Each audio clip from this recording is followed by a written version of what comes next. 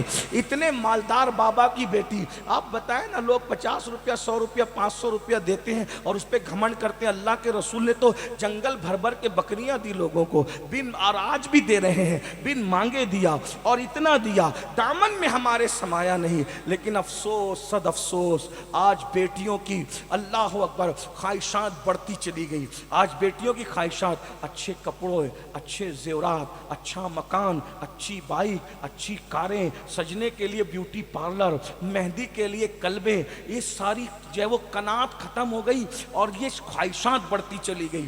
نتائج کیا ہو رہے ہیں؟ ہنسنے کی بات نہیں، بہنوں کی خاص توجہ۔ نتائج کیا ہو رہے ہیں؟ جب خواہشات بڑھ گئی، اب باپ پورا نہیں کر پا رہا ہے تو کیا ہو رہا ہے؟ کسی غیر کے ہاتھ میں ہاتھ دے رہی ہے خواہشات کے لیے۔ بھائی پورا نہیں کر پا رہا ہے تو کسی اور کا ہاتھ پکڑ کر کے آبرو کا سودا کر رہی ہے۔ اللہ اکبر۔ شوہر پورا نہیں کر پا رہا ہے تو شادی شدہ ہونے کے بعد بھی یہاں کی عورتیں ایسی نہیں ہوگی، ایک جنرل بات میں کر رہا ہوں، ایسے علاقے میں ایسے نہیں ہوتے، لیکن چونکہ آواز ہماری پوری دنیا تک اللہ پہنچاتا اپنے کرم سے تو پوری دنیا میں تقریر سنی جاتی ہے، تو دنیا میں جہاں ضرورت ہے وہاں کے لیے بات، لیکن ویکسین تو کہیں بھی لگایا جا سکتا ہے۔ تو کیا ہو رہا ہے؟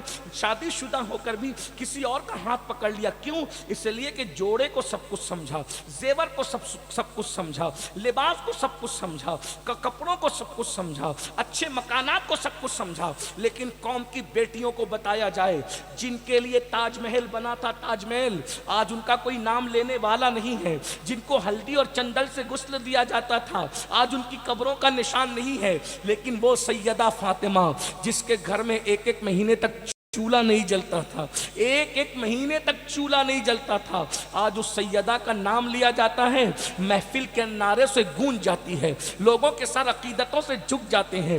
اللہ اکبر۔ میں تو یہ کہتا ہوں ہم اپنے نبی سے جتنا پیار کرتے ہیں، اللہ اکبر، ان کی اولاد سے ان کی خاطر اتنا ہی پیار کرتے ہیں۔ سیدہ کے لیے ہمارے دلوں کے اندر جو جذبات ہیں، اللہ اکبر، اگر لوگوں پر ظاہر ہو جائیں تو اللہ اللہ لوگ حیران ہو جائیں، لوگوں کے سینوں میں آگ لگے حسد کی کہ مسلمان اپنے نبی کی شہزادی سے اتنی محبت کرتے، اور میرے نبی نے محبت کا حکم دیا۔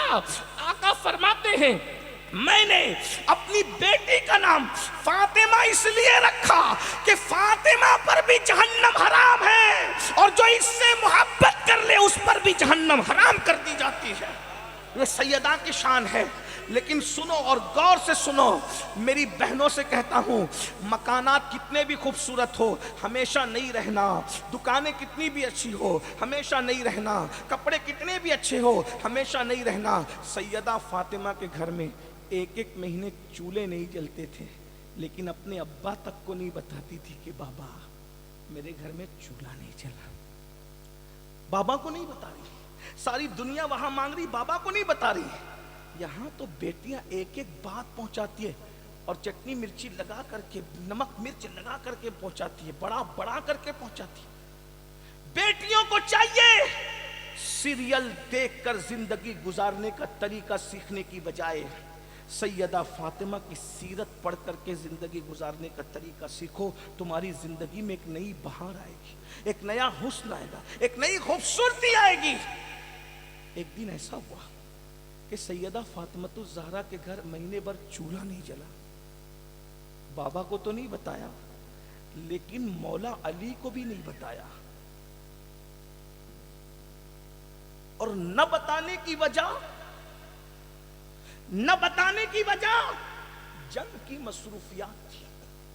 مولا علی جنگ کی مصروفیات میں اتنے الجھے ہوئے تھے کہ باہر ہی زیادہ تر وقت گزر رہا تھا، گھر آتے تھے مختصر رکتے تھے، کیونکہ جنگوں کی مصروفیات میں مولا علی کا بہت بڑا رول ہوتا تھا، آپ سب کو پتہ ہے۔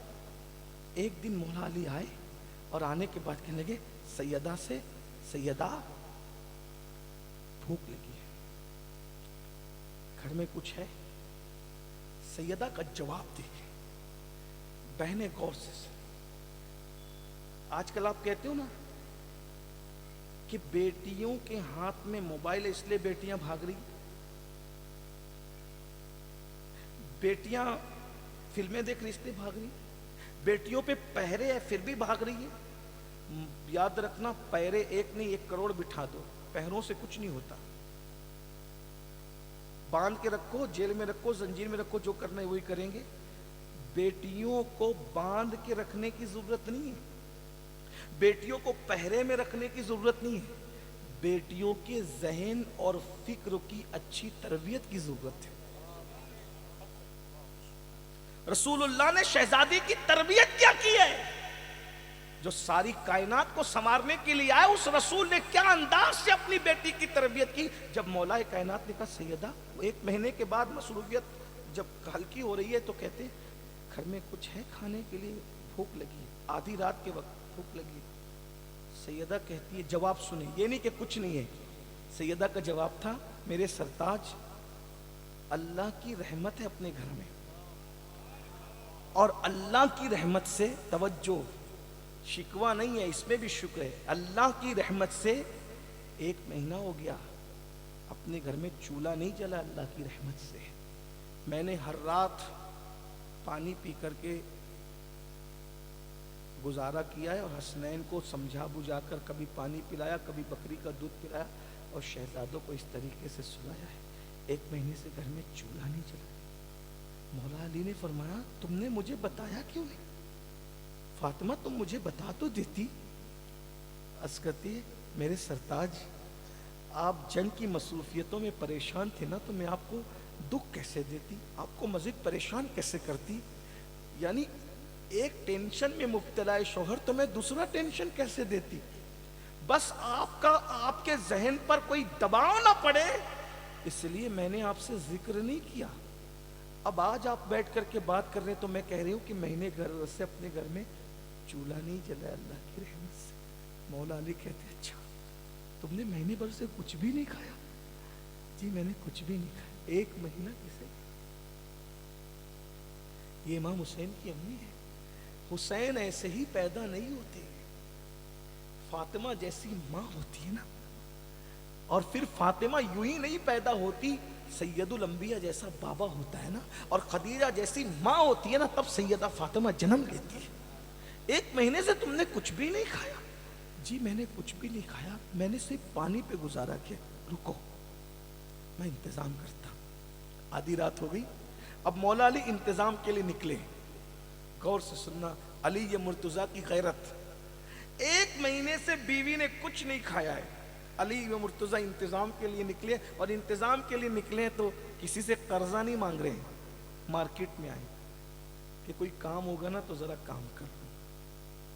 اتفاق سے ایک قافلہ آیا ہوا تھا اور وہ اپنا سامان اتارنے کے لیے کسی کو ڈھونڈ رہا تھا، تو مولا علی آئے، اجنبی لوگ تھے، انہوں نے مولا علی کو پہچانا نہیں، کہا یہ سامان اتارنے کے لیے کسی کو ڈھونڈ رہے آپ لوگ؟ کہا ہاں کوئی سامان اتارنے والا چاہیے۔ میں اتار دوں؟ کتنا دو گے؟ کہا یہ جوان اگر تو ہمارا سارا سامان اتار دے گا تو تجھے ہم 2 درہم دیں گے۔ مولا علی جس کے لیے خیبر اکھاڑ کے پھینکنا معمولی کام تھا، وہ سامان اتارنا کیا مشکل تھا، فوراً فٹافٹ سامان اتار دیا۔ کہا اچھا میں چلتا ہوں، تو انہوں نے 2 درہم دیا۔ مہینے بھر سے گھر میں چولہا نہیں جلا ہے اور اب 2 درہم ملے ہیں، 1 درہم مولا علی نے صدقہ کر دیا۔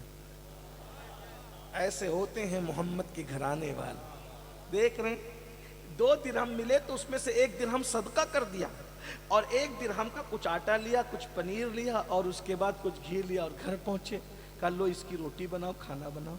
خدا کی شان، اتنا آٹا تھا کہ اس میں 3 روٹیاں بنی، ایک شوہر کو دے دیا، ایک سے آدھی آدھی کر کے دونوں شہزادوں کو کھلا دیا، اور ایک اپنی کنیز فضہ کو دے دیا،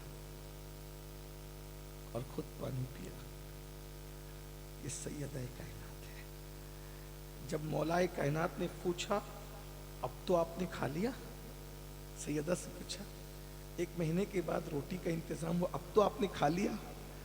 سیدہ نے کہا اللہ کا شکر ہے، 3 روٹیاں بنی تھی، ایک آپ کو دے دیا، ایک کے 2 ٹکڑے کر کے حسن اور حسین کو دے دیا، اور کنیز بھی تو بھوکی تھی نا سرکار، تو میں نے ایک کنیز کو دے دیا۔ تو کہا پھر تم؟ تو کہا میں نے پھر پانی پی کر کے اللہ کا شکر ادا کیا۔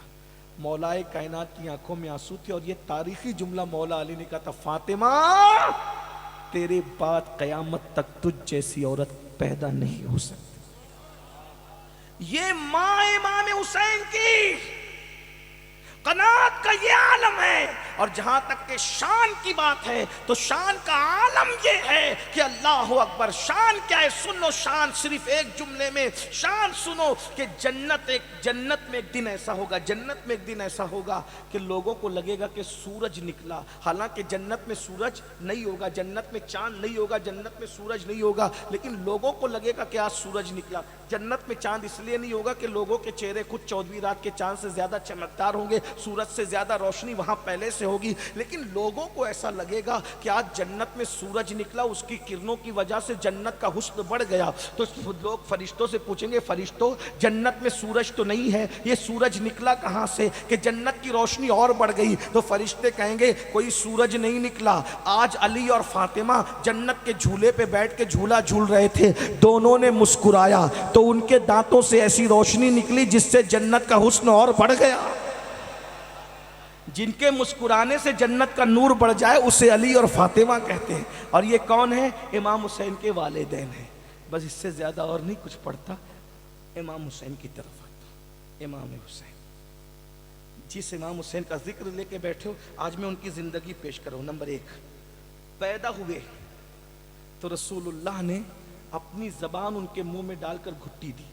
میں اس پہ بہت بول چکا ہوں، پورے ہندوستان میں جگہ جگہ، جس کو سننا ہے وہ تفصیل میں ادھر جائے، صرف کڑیاں جوڑ رہا ہوں، ابھی اس کی فضیلت نہیں بیان کروں گا، ورنہ نبی کا لعاب اگر چھوٹا، اتنا سا لعاب جابر کے گھر کے آٹے میں چلا جائے تو پورا مدینہ وہ روٹیاں کھاتا پھرتا ہے، پورا مدینے کے سارے لوگ لشکر بھی کھا جاتے ہیں اور کھانا ختم نہیں ہوتا ہے نا۔ سوکھے کنویں میں چلے جائے تو کنواں پانی سے بھر جاتا ہے، کھاری کنویں میں چلے جائے تو 1400 سال کے بعد بھی کنویں میٹھے کے میٹھے رہتے۔ نکال کر ڈالو تو یہ کرم ہے، اگر نبی جس کو پوری زبان منہ میں ڈال کر کے چسا دے تو پھر اس پر کتنا کرم ہوگا۔ امام حسین کے اندر بھرا کیا تھا؟ میرے نبی نے زبان چسائی، پھر اس کے بعد پوری زندگی میرے آقا علیہ السلام نے بہت پیار کی۔ بچوں کی پیشانی چومی جاتی ہے، میرے آقا امام حسین کا گلا چومتے تھے کبھی کبھی۔ تو سیدہ نے پوچھا بابا آپ حسین کا گلا کیوں چومتے ہیں؟ بچوں کے گلے تو نہیں چومے جاتے؟ آقا فرماتے فاطمہ جب یاد آتا ہے نا کہ دین بچانے کے لیے اس گلے پر تلوار چلے گی، یہ گلا کاٹا جائے گا، تو اس گلے پر پیار آتا ہے اور میں اس کا گلا چومتا ہوں، میرے لال کو شہید کر دیا جائے گا۔ امام علی مقام کی عمر صرف 7 سال کی تھی، تب رسول اللہ کا وصال ہو گیا۔ 7 ساڑھے 7 سال کی عمر تھی کہ ان کی امی سیدہ فاطمہ کا وصال ہو گیا۔ آپ نے پوری جوانی اور شباب جو گزارا اپنے والد کے ساتھ، مولا علی کے خاص شاگردوں میں امام حسین ہے، بہت علم تھا۔ امام حسین کی علمی صلاحیت گم ہو گئی ہے، ہم نے اس پہ توجہ نہیں دی، لیکن آپ کو پتہ ہونا چاہیے امام علی مقام نے اتنا علمی سرمایہ چھوڑا کہ لوگوں نے امام حسین کے نام سے پوری تفسیر اور امام حسین کے نام سے حدیثوں کی کتابیں جمع کی ہیں۔ آپ کیا سمجھتے ہیں؟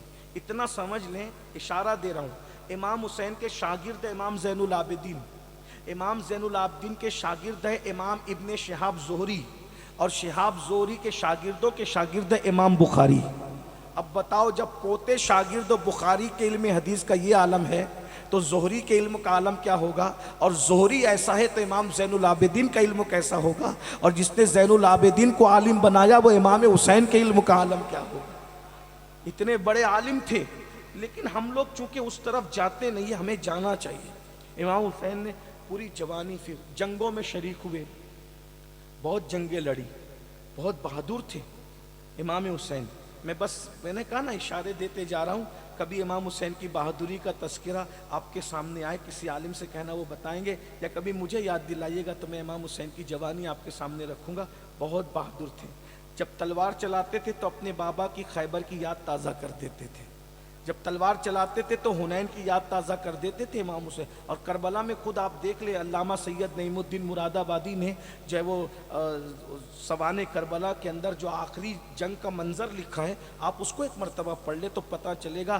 3 دن کے پیاسے دوپہر تک 72 سے زیادہ لاشیں اٹھائی، پھر بھی یزیدی جو ہے امام حسین کو میدان میں شہید نہیں کر سکے۔ امام نے جب تک سجدہ نہیں کیا وہ امام کو شہید کرنے کی ہمت نہیں کر سکے۔ یہ امام حسین کی بہادری کا عالم ہے۔ امام حسین کو آپ سمجھتے کیا ہو؟ ہمیں معرفت ہی نہیں، کسی کہنے والے نے کہا تھا انسان کو بیدار تو ہو لینے دو، ہر قوم پکارے گی ہمارے ہے حسین۔ تو بہرحال اب میں امام حسین کا کردار پڑھنے لگا ہوں، توجہ فرمائیں، امام حسین کا کردار پڑھ کے گفتگو مکمل کرتا ہوں۔ کربلا میں امام حسین کے 3 خطبے ہیں، کربلا میں امام حسین کے 3 خطبے ہیں۔ نمبر 1، پہلا خطبہ امام حسین کا 9ویں محرم کو ہے، دوسرا خطبہ امام حسین کا جنگ شروع ہونے سے پہلے 10ویں محرم کو ہے، اور تیسرا خطبہ امام حسین کا 10ویں محرم کو اپنی شہادت سے پہلے کا ہے۔ اور تینوں خطبوں کے اندر آپ دیکھیں، توجہ کرنا، اب بہت خاص بات آتی ہے، میں اپنی گفتگو کو سمیٹ رہا ہوں، یہ میری گفتگو کا آخری کا حصہ ہے، جوانوں کی خصوصی توجہ چاہتا ہوں۔ نوجوانان جنت کا سردار کربلا کے اندر 3 خطبے دیتا ہے، اور تینوں خطبے سیم ہیں، ایک دوسرے سے بہت ملتے جلتے ہیں۔ نمبر 1، امام حسین کہتے ہیں تم میرا خون کیوں چاہتے ہو؟ تم مجھے قتل کرنا کیوں چاہتے ہو؟ تم مجھے شہید کرنا کیوں چاہتے ہو؟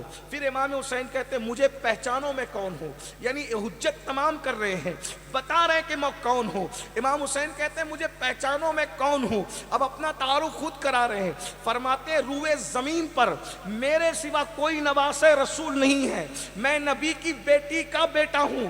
کیا تمہیں نہیں خبر کہ اللہ کے رسول نے میرے اور میرے بھائی کے لیے کہا الحسن والحسین سیدہ شباب اہل الجنہ، کہ حسن اور حسین جنتی جوانوں کے سردار ہے۔ اگر تمہیں میری بات پہ یقین نہیں آتا تو انس ابن مالک موجود ہے، ان سے جا کے پوچھو، جابر ابن عبداللہ انصاری موجود ہے، ان سے جا کے پوچھو، ام المومنین ام سلمہ موجود ہے، ان سے جا کے پوچھو، عبداللہ ابن عباس موجود ہے، ان سے جا کے پوچھو، عبداللہ ابن عمر موجود ہے، ان سے جا کے پوچھو۔ فرمایا تم نہیں جانتے کہ میں نبی کا نواسا ہوں، میرے اور میرے بھائی کے لیے کہا جنتی جوانوں کے سردار ہیں۔ اپنی فضیلت بیان فرمائی، اپنا نسب بیان فرمایا، اور اس کے بعد اب اپنا کردار بیان کر رہے ہیں۔ دیکھو وہی انداز ہے۔ جب میرے نبی فاران کی چوٹی پہ کھڑے ہوئے تھے نا، تو پوچھا تھا کہ میرے بارے میں تم کیا کہتے ہیں؟ امام حسین نے وہی دہرایا۔ دشمنوں، ایک بات یاد رکھنا، دشمن کوئی بھی الزام لگا سکتا ہے کہ نہیں لگا سکتا۔ دشمن جب دشمنی پر آئے تو کسی کو کچھ بھی کہے گا، لیکن یہ امام حسین کے کردار کی پختگی دیکھو۔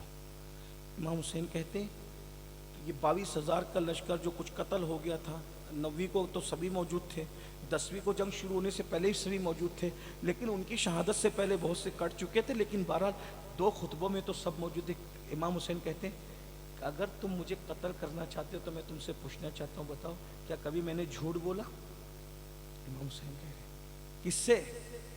بھائیو، دوستوں سے منقبت لکھوانا آسان ہے، لیکن دشمنوں کو پوچھ رہے ہیں کیا میں نے کبھی جھوٹ بولا؟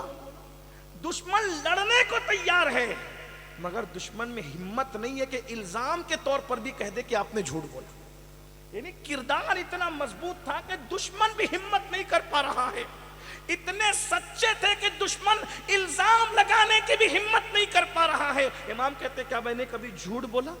کیا میں نے کبھی کسی کا قتل کیا، ناحق قتل کیا؟ کیا میں نے کسی کا ناحق مال کھایا؟ یہ امام حسین اپنے کردار کی گواہی دے رہے ہیں۔ یہ حسینیت ہے، اصل حسینیت یہ ہے کہ دشمن بھی امام حسین کے کردار پر انگلی نہ رکھ سکا۔ اے حسینیوں، آج اپنے کردار میں کتنا جھول ہے، وہاں دشمن بھی کردار پہ انگلی نہیں رکھ پا رہا ہے، اور ہمارے کردار سے ہماری بیوی بھی مطمئن نہیں ہے، اتنا جھول ہمارے کردار میں، اور ہم کہتے ہیں کہ ہم حسینی ہیں۔ ہمارا سگا بھائی، ہمارا باپ ہمارے کردار سے مطمئن نہیں، ہم حسینی کہلا کر کے ہم پورے پورے یزید کے کردار کو زندہ کرنے میں لگ گئے. ہمارے محلے کے اندر نشہ عام ہو رہا ہے, شادیوں میں نشے کو پروموٹ کیا جا رہا ہے, بھنگ, چرس, نشے کی گولیاں, ایم ڈی پاؤڈر, پتہ نہیں کس کس نام سے مسلم معاشرے میں نشے کو پروموٹ کیا جا رہا ہے. نشہ کون کرتا تھا بھائی؟ یہ کوئی مبالغہ نہیں ہے. ابن جریر کو اٹھا کے پڑھو, ابن اسیر کو اٹھا کے پڑھو, ابن کثیر کو اٹھا کے پڑھو, علامہ جلال الدین سیوطی کو اٹھا کے پڑھو, اور نہیں اتنی جو وہ پرانی کتابیں نہیں پڑھ سکتے, علامہ نعیم الدین مراد آبادی کو پڑھ لو, خطبات محرم پڑھ لو. یزید جب سوتا تھا تو اس کے سرہانے شراب کے مٹکے رکھے رہتے تھے. میری قوم کے جوانوں, آپ کس کے ساتھ کھڑے ہو؟ امام حسین کی زندگی میں تو جھوٹ نہیں تھا, اور آج آپ جھوٹ کو گناہ بھی نہیں سمجھتے. امام حسین تو نشے کے خلاف کھڑے ہوئے تھے, اور آپ شادیوں میں رت جگہوں کے موقع میں نشہ تقسیم کرتے ہو. بہت معافی کے ساتھ کہتا ہوں پالی والوں, برا مت ماننا. جو امام حسین کا شربت پیتا ہے اس کے بعد بھی وہ نشہ کرتا ہے. جو شربت حسین پیے اسے شراب سے کیا تعلق؟ اور اگر وہ شربت حسین پی کر بھی شراب اور نشے سے اپنا رشتہ جوڑ رہا ہے تو بڑی معذرت کے ساتھ میں اس کو یزیدی تو نہیں کہتا, لیکن اتنا ضرور کہوں گا, قیامت کے دن یزید کے ساتھ اٹھنے کے لیے تیار ہو جاؤ. کیونکہ جو دنیا میں جس کے کردار پہ چلے گا, قیامت کے دن وہ اسی کے ساتھ اٹھے گا. یہ اللہ کے رسول نے فرمایا, جو جس کے ساتھ جس کے کردار کے ساتھ اپنے کردار کو چیک کرو. حسینی بنتے ہو صرف شربت والے, حسینی بنتے ہو صرف کھچڑے والے, حسینی بنتے ہو صرف کڑے پہننے والے, حسینی بنتے ہو صرف نعرے باندھنے والے, حسینی بنتے ہو صرف نعرے لگانے والے.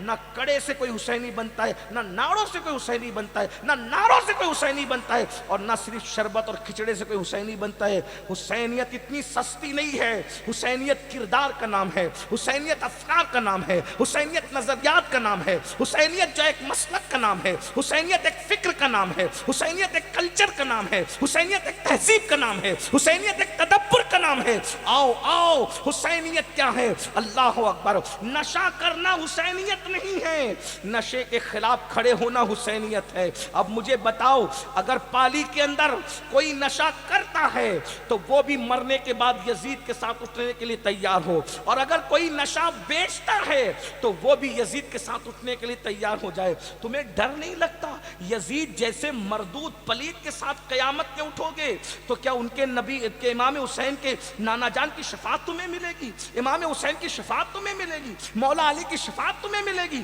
صدیق اکبر کی شفاعت تمہیں ملے گی. اللہ کے سچے رسول صادق و مصدوق صلی اللہ علیہ وآلہ وسلم کا فرمان ہے. میری قوم کے جوانوں, آقا نے تو یہاں تک فرمایا, جس نے دنیا میں نشہ کیا میں محمد اس سے بیزار ہوں. قیامت کے دن جب وہ مجھے آواز لگائے گا, پکارے گا, یا رسول اللہ میری شفاعت کرے, تو میں اللہ سے کہوں گا, اے اللہ یہ نشہ کرنے والا میری شفاعت کا مستحق نہیں ہے. حضور فرمائے, اس کو فقیہ ابو اللہ سمرقندی نے اپنی کتاب میں لکھا ہے. بتاؤ قیامت کے دن اللہ کے رسول اللہ سے عرض کریں گے, مولا یہ نشے باز لوگ میری شفاعت کے حقدار اور مستحق نہیں ہیں. اس وقت تم کہاں جاؤ گے؟ بلکہ ہمارے بزرگوں نے یہاں تک لکھا, جو دنیا میں نشے کرتے ہیں مرنے سے پہلے ان کا ایمان چھین لیا جائے گا اور وہ کافر ہو کے مریں گے. اس کا خطرہ ہے, اس کا ڈر ہے. نشے سے ملتا کیا ہے؟ کہتے ٹینشن ہوا تو نشہ کر لیا. نہیں, اپنا کام نہیں نشہ کرنا. میرے جو نوجوان نشہ کرتے ہیں ایم ڈی کا کسی آج وہ توبہ کرے, میرے کہنے پہ نہیں, امام حسین کے نام پہ توبہ کرے کہ حسینیت نشے کو ختم کرنے کا نام. نشے سے توبہ کرو, نشے کا خاتمہ, اور اپنی اہمیت جانو. میری قوم کے جوانوں, تم بہت قیمتی ہو. میرے جوانوں تم بہت قیمتی ہو, تم امت کا سرمایہ ہو. کربلا میں جتنے لڑے تھے سب جوان تھے. ارے تم نشہ کرو گے تو اپنے بچوں کی پرورش کیسے کرو گے؟ تم نشہ کرو گے تو اپنے بچوں کو کیسے پالو گے؟ تم نشہ کرو گے تو اپنا گھر کیسے چلاؤ گے؟ اللہ کے رسول تو نشہ کرنے والوں سے اتنی نفرت کرتے ہیں، آقا علیہ الصلوۃ والتسلیم ارشاد فرماتے ہیں اگر نشہ کرنے والے تمہاری محفل میں آئے ان کو بیٹھنے کے لیے جگہ بھی مت دو۔ جو نشہ کرنے والوں کو بیٹھنے کے لیے محفل میں عزت کی جگہ دیتے ہیں، قیامت کے دن اللہ ان کو اندھا اٹھائے گا۔ یزید وہ تھا جس نے سفر حج میں بھی نشہ کیا ہے، اس لیے نشے سے نکلو۔ آج مسلم معاشرے کے اندر نشہ اور نشے کے ساتھ حرام کاروبار مسلم معاشرے میں کتنا بڑھ رہا ہے، حرام کاروبار کتنا بڑھ رہا ہے مسلم معاشرے میں۔ سود کے دھندے مسلم معاشرے میں عام ہو رہے ہیں۔ بڑے بڑے حاجی نمازی کہلانے والے اللہ ماشاء اللہ ہر سال حج کو جانے، عمرہ کو جانے، ایسے بہت سے لوگوں کو ہم جانتے ہیں، وہ چوری چوری جو ہے سود کے کاروبار کرتے ہیں۔ تمہیں نہیں پتا اللہ کے رسول نے فرمایا جو 1 درہم حرام کا کھائے گا 1000 سال تک کے وہ جہنم میں جلایا جائے گا۔ 1 درہم، درہم کیا آج کل درہم ختم ہو گیا، بلکہ یوں کہہ لیں 1 لقمہ جو حرام کا کھائے گا وہ 1000 سال تک جہنم میں جلایا جائے گا۔ حرام کاروبار کرتے ہیں مسلمان، حلال کی طرف آؤ۔ مجھے یہاں ایک بات یاد آئی، پتہ نہیں میں نے کہیں بیان کیا یا نہیں کیا، مجھے ایک بات یہاں یاد آئی، سن لے۔ امام حسین کی تربیت، امام حسین کی تربیت، بہنیں بھی سن لے،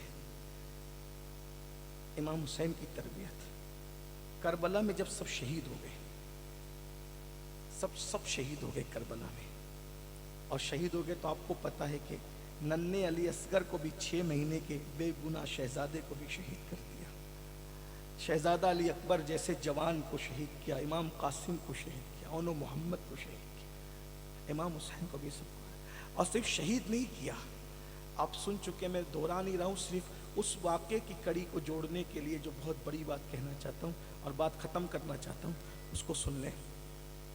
صرف شہید نہیں کیا، ایک لاش پر 10 گھوڑے مقرر کیے، اور 10 گھوڑوں کی ٹاپوں سے ان شہیدوں کی لاشوں کو کچلا۔ غور کرنا، کربلا آسان نہیں، اور یہ کربلا کی جو داستان ہے نا، یہ گڑی ہوئی بھی نہیں ہے۔ آئین قیامت میں استاد زمن نے لکھا ہے، جس کی تصدیق کی اعلیٰ حضرت مفتی اعظم نے۔ سوانح کربلا صد الافاضل نے لکھا ہے، اور جو ہماری جماعت کے بہت بڑے بزرگ تھے، ابن کثیر ہو، ابن اسیر ہو، جلال الدین سیوطی ہو، علامہ ابو الحسنات ہو، یہ سب بہت بڑے لوگ ہیں، اور انہوں نے لکھا یہ جو داستان میں پیش کر رہا ہوں، اور اتنے مجموعہ نچوڑ کے تھوڑا محسوس کر لو کربلا کو۔ کربلا بچوں کا کھیل نہیں۔ شہادت کے بعد یعنی مرنے کے بعد تو کافر لوگ بھی چھوڑ دیتے ہیں یار، چھوڑتے کہ نہیں چھوڑتے، لیکن ان کو نبی کی آل سے دشمنی کتنی تھی، اور کس طرح دنیا ان کے دل و دماغ میں چھا گئی تھی کہ شہادت کے بعد ایک لاش پہ 10 گھوڑے مقرر کرتے اور ان لاشوں کو گھوڑوں کی ٹاپ سے کچلتے، خیموں کو آگ لگا دیتے، جھولا تک لوٹ کے جاتے ہیں، نیچے سے بسترا تک چھین لیتے ہیں بیمار کا۔ کٹی پٹی لاش ایک میدان میں پڑی ہوئی ہے۔ سیدہ زینب خود فرماتی ہے، میں نے کتابوں کے حوالے پڑھ دی کہ نبی کی بیٹیوں کے ہاتھوں میں رسیاں باندھ دی جاتی۔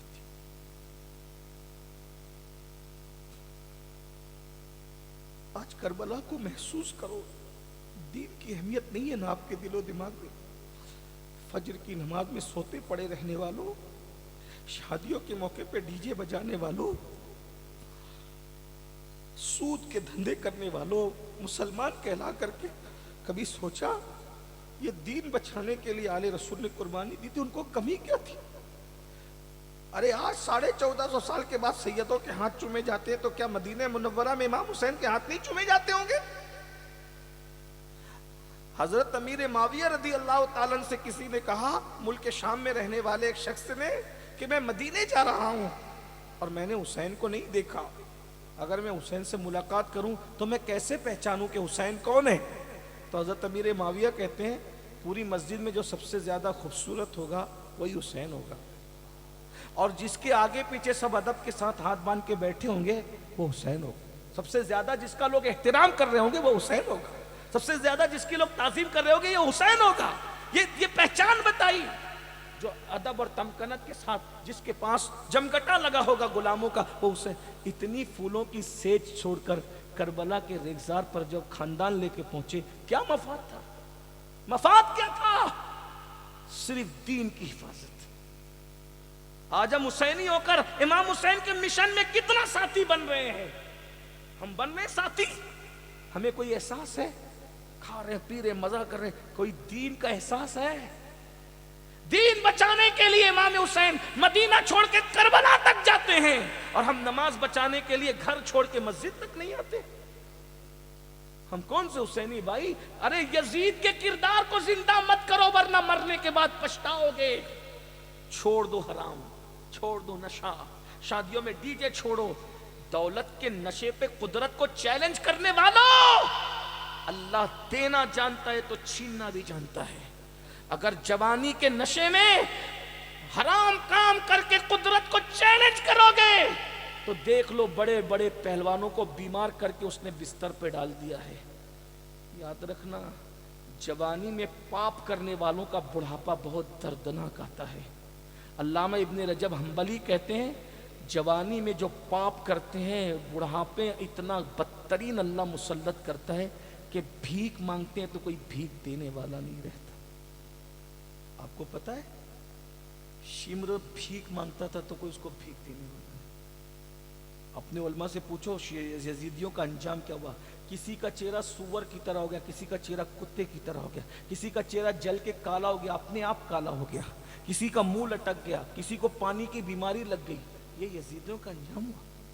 اچھا انجام نہیں ہے۔ اللہ کے غضب کو چیلنج کرنے والوں کا انجام اچھا نہیں ہے۔ ان بطش ربک لشدید۔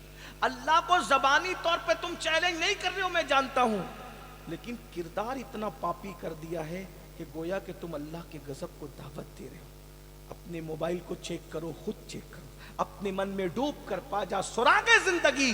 تو اگر میرا نہیں بنتا نہ بن، اپنا تو بن۔ سب کے سامنے متقی بننے والوں اپنا موبائل کبھی چیک کیا کتنی گندگی بھر کے رکھی ہے؟ اپنے گھر کے اندر کا ماحول دیکھو۔ ہمارے گھر کے اندر ہم بیوی پہ ظلم کرتے ہیں، ماں پہ ظلم کرتے ہیں، بچوں پہ ظلم کرتے ہیں۔ جس مذہب نے کتے پہ ظلم کرنے سے منع کیا اس مذہب کے ماننے والے بیوی پہ ظلم کرے تو ان کا انجام کیا ہوگا؟ اللہ کے رسول صلی اللہ علیہ وآلہ وسلم فرماتے ہیں ہو سکے تو شیطان کو بھی گالی مت دو۔ جو مذہب شیطان کو گالی دینے سے منع کرتا ہے وہ مذہب کے ماننے والے اپنی شریک حیات اپنی بیوی کو ماں بہن کی گالی دیتے، کون سی حسینیت ہے؟ میں اپنی گفتگو کو شارٹ کرنے لگا ہوں۔ دین بچانے کے لیے وہ کربلا میں آئی تھی، محسوس کر لو۔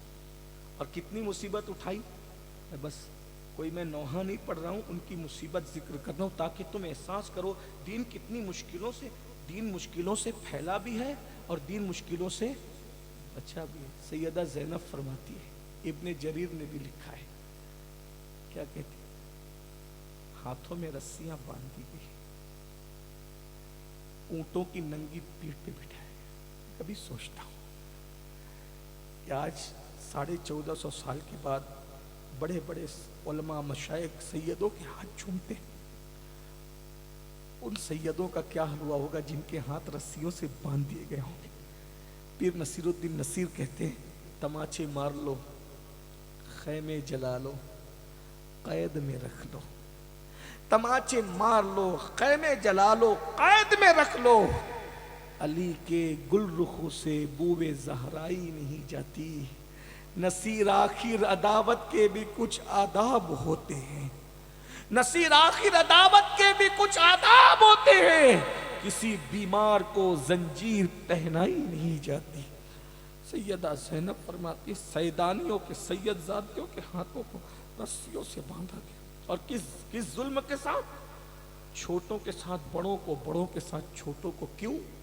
کیونکہ بڑے اٹھیں گے تو چھوٹوں کو تکلیف ہوگی، اور چھوٹے جھکیں گے تو بڑوں کو تکلیف ہوگی۔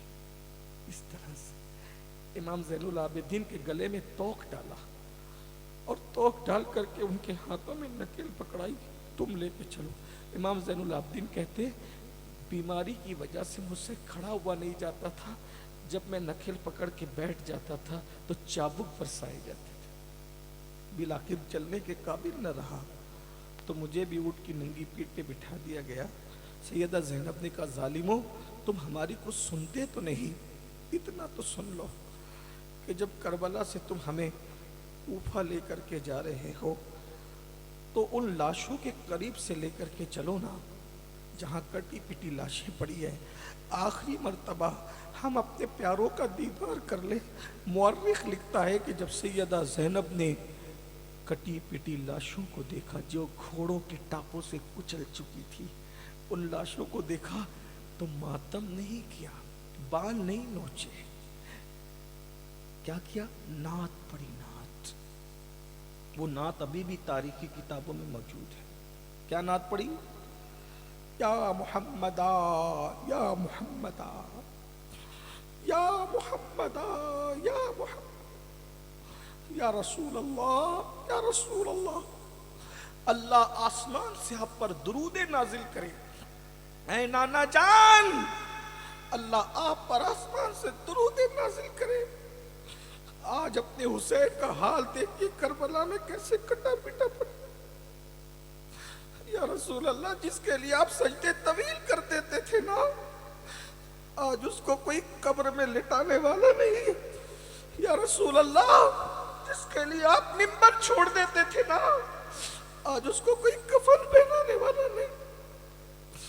آج آپ کا حسین کٹا پیٹا لاش کے ساتھ پڑا ہوا ہے آقا، اس کی لاش پر گرد و غبار پھیل رہی ہے۔ نانا جان آپ بھی آ کر کے یہ منظر دیکھیں۔ مورخ لکھتا ہے کہ جب سیدہ زینب نے یہ نعت پڑھی تو اپنی اور بیگانے سب رو پڑے۔ ظالموں کو یوں لگا کہ کہیں ایسا نہ ہو کہ پاسا پلٹ جائے اور لوگ ہمارے خلاف کھڑے ہو جائیں، تو انہوں نے کہا جلدی لے کے چلو۔ اور پھر ظالموں نے کوفہ میں بازار میں گھمانے کا پلان بنایا کہ نبی کے گھر کے لوگوں کو بازار میں گھمائیں۔ اب یہاں آ کر کے میں جو آخری بات کہنے چلا تھا اس میں ایک بات اگر اجازت دے تو ایڈ کرتا ہوں کہ نبی کے گھر والوں کو بازار میں گھمائے جانے سے مجھے ایسا لگتا ہے شہادت میں جتنی تکلیف ان کو ہوئی تھی نا، اس سے زیادہ تکلیف نبی کے گھر والوں کو بازار میں گھمانے سے ہوئی ہوگی۔ کیوں اس کو سن لو بہنوں کی توجہ۔ آپ تک تو نہیں بولو نا، دو باتیں کر سکتا ہوں بھائی، کر سکتا ہوں نا؟ اگر کر سکتا ہوں تو ہاتھ اونچا کر کے درود شریف پڑھتے ہیں۔ صلی اللہ علیہ نبی المی و آلہ و صحبہ و بارک وسلم، صلاۃ و سلام علیک یا رسول صلی اللہ علیہ وآلہ وسلم۔ جس گھر کی عورتیں کبھی بازار میں خریدی کرنے نہیں گئی تھی، جب میں ملک شام گیا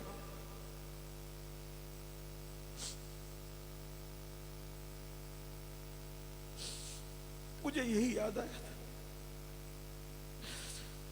کہ وہ کبھی بازار خریدنے نہیں گئی تھی۔ جب نبی کی بیٹیوں کو بازار میں وہ لے کر گئے، ان کے دلوں پہ گزری کیا ہوگی۔ بہت بغیرت مند بیٹیاں تھی نبی، بہت غیرت مند، کتنی غیرت مند بیٹی تھی نبی، ثانی زہرا سیدہ زینب۔ دن کے اجالے میں کبھی نانا کے مزار پہ سلام کرنے نہیں گئی۔ یہ نبی کی بیٹی زینب، آپ ان کی قربانی کو محسوس نہیں کر رہے ہو بھائی؟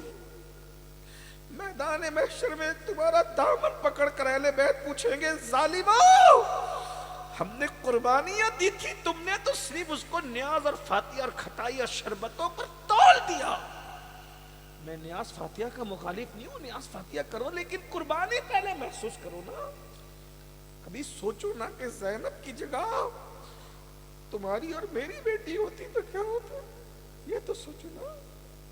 ہماری کروڑوں بیٹیوں کی آبرو قربان ہے سیدہ زینب، ہماری ماؤں کی عظمتیں قربان ہے سیدہ زینب۔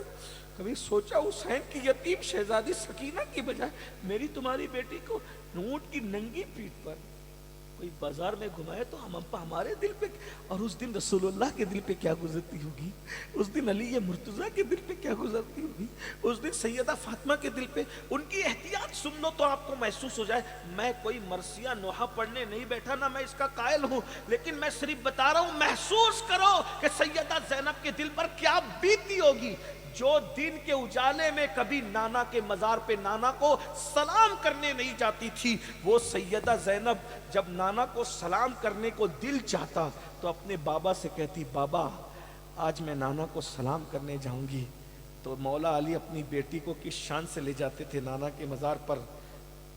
ایک بہت بڑی محقق عورت گزری ہے مصر میں جس کو بنت النیل کہا گیا ہے، بہت بڑی عالمہ فاضلہ ہے، اس کا نام ہے ڈاکٹر عائشہ عبد الرحمن۔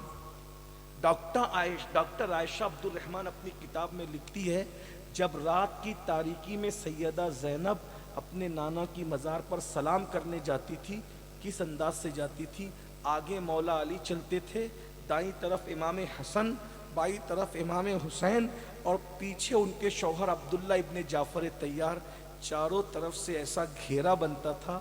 تب آدھی رات کے بعد اپنے نانا کو سلام کرنے مزار پر سیدہ زینب جاتی تھی، اور جب نانا کے مزار پر پہنچتی تھی تو مولا علی مسجد کے خادم سے کہتے تھے سارے چراغ بجھا دے۔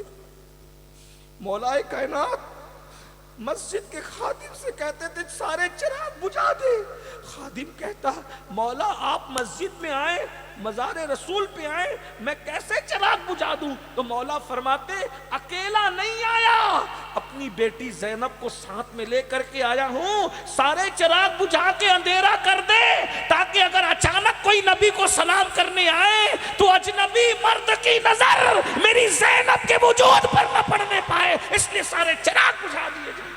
جن کی غیرتوں کا عالم یہ تھا، جس وقت ان کو بازار میں لے کے جایا گیا ہو، ان کے کلیجوں پہ کیا چھری گزری ہوگی، آپ محسوس کریں نا ذرا۔ یہ دین بچانے کے لیے قربانی دی، یہ سنیت اور مسلک۔ آج آپ کو کوئی اہمیت نہیں، نماز چھوٹتی ہے چھوٹتی رہے، روزے چھوٹتے چھوٹتے رہے، نشہ کرو پھر بھی ہم جنتی، ایسی سستی جنت نہیں ہے، یہ دین بہت قیمتی ہے، قربانی کے بعد اپنے پاس آیا۔ پھر کیا ہوا، وہی بس اینڈ اپ کر دوں اسی بات پر۔ اعلان ہو گیا کوفہ میں، انہوں نے یہ اعلان نہیں کیا ہے کوفہ میں کہ آل رسول کو کاٹ ڈالا، آل رسول کو مار ڈالا، یہ نہیں، ان ظالموں نے جھٹوں نے جھوٹ بولا، کہا کہ ڈاکوؤں کو جو جنگلوں میں لوگوں کے قافلے لوٹتے تھے ہم نے ان کو مار ڈالا، باغیوں کو کاٹ ڈالا، ان کے کٹے ہوئے سر لا رہے، ان کے بچوں کو بھی لا رہے۔ تماشا دیکھنا ہے ڈاکوؤں کا تو آ کر کے دیکھو، استغفر اللہ، نعوذ باللہ، معاذ اللہ، ثم معاذ اللہ، لعنت اللہ علیکم دشمنان اہل بیت، لعنت اللہ علیکم دشمنان اہل بیت، لعنت اللہ علیکم دشمنان اہل بیت۔ نبی کے شہزادوں کو نماز میں جن پر درود پڑھا جاتا ہے ان کو ڈاکو کا، نبی کے جن پہ نماز میں درود پڑھا، نبی جن کو سلام کرے، خدا جن پہ سلام نازل ان کے۔ لیکن بہرحال کوفہ میں عورتیں چھتوں پہ چڑھ گئی، غور کرنا، عورتیں چھتوں پہ چڑھ گئی، مرد رستوں میں پھگر گئے، کون ڈاکوؤں کے سر آ رہے، کون ڈاکوؤں کے سر آ رہے۔ ادھر بیویوں کو باندھ دیا گیا، انہوں نے اپنے سر چھپا دیے، اپنے چہرے چھپا لیے۔ کوفہ کی عورتوں نے آپس میں باتیں کی، ارے ارے ڈاکو مجرم تھے نا، ڈاکو کی اولاد تھوڑی مجرم تھی، وہ قیدی ہے، اور مولا علی نے فرمایا کہ قیدی کو صدقہ دیا کرو، اس سے مصیبت ٹلتی ہے۔ ان کے بچے قیدی ہو کر آ رہے ہیں، چلو صدقہ تیار کرو تاکہ صدقہ دو۔ پہچانا نہیں لوگوں نے، پہچانا نہیں، کیونکہ بیویاں اپنے چہرے کو چھپائی ہوئی تھی، اونٹوں کی ننگی پیٹھ پہ۔ ایسے میں کوفہ کی عورتیں روٹی اور کھجور پھینکتی گئے، صدقہ صدقہ صدقہ صدقہ۔ سیدہ سکینہ کو بھوکے رہے 7 یا 10 دن کا عرصہ بیت گیا تھا۔ جیسے روٹی سیدہ سکینہ کی گود میں گری،